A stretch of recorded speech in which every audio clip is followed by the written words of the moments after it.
Now, I want you to know that I am pastry impaired. So if you feel like you're pastry impaired, don't worry, because I was too. I'm going to do a cheating method in the food processor. It makes it really easy. You just have to pay attention. Start with the flour. Let me show you how to measure. Instead of sticking your measuring cup in there and packing it in, which will give you too much flour, shake it in with a spoon. So 2 cups of all-purpose flour, a half a teaspoon of salt. Now we're going to add our very, very cold butter, 12 tablespoons. And I'm going to pulse it just until we have little pieces of butter about the size of peas. Just don't let it go too far. I'm going to show you in my hand what it looks like, being careful not, of course, to get my hand in the blades. You can see that there's bits of butter here. And the reason you don't want to completely incorporate the butter, if it gets mixed in too much, it gets really warm. We don't want our butter to melt, because what happens when we bake this is the butter creates steam, it puffs up. And if it's really cold when it goes into the dough, it will do that much better. Okay, now our liquid is egg yolks and water. And you want to only add as much liquid as you absolutely need. When you add liquid to gluten and work the flour, you develop gluten strands, which is great for bread but terrible for pastry dough. We want a tender, tender dough. We don't want that gluten to be developed. Okay, so I'm going to add 2 tablespoons of ice water to my egg yolks. Okay, I'm going to add this in and then just quickly pulse again until it comes together. And if it doesn't come together right away, I'm going to add a little more liquid.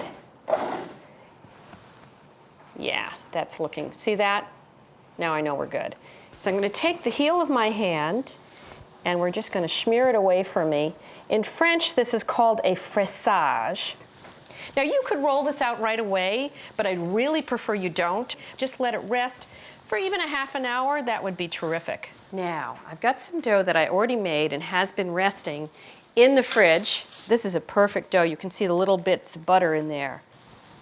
Now, when you first take your dough, you should take it out about a half an hour ahead of time. This is actually not that cold, so we're going to be okay. But sometimes it's quite cold having sat in the fridge. The first thing you want to do, and this seems counterintuitive because I've been telling you not to work it too much, is you really do want to beat it, just to get it started. But you want to work quickly at this point, and if your dough starts to get soft, just pop it back into the fridge. So first you fold it in half, and we're ready to put it into the pie plate. Now, people have a tendency to squish it into the corners, the dough, which is only going to stretch it. We don't want to stretch it. We want to relax it, because I've just been working it. So we're going to ease it back in. I love to use a pair of scissors just to trim the extra dough.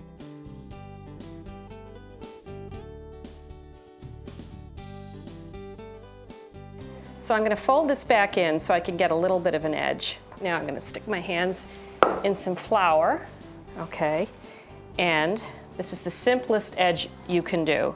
I'm going to take a fork and just go like this in the bottom of the pie dough, and that's going to help some of the steam to escape.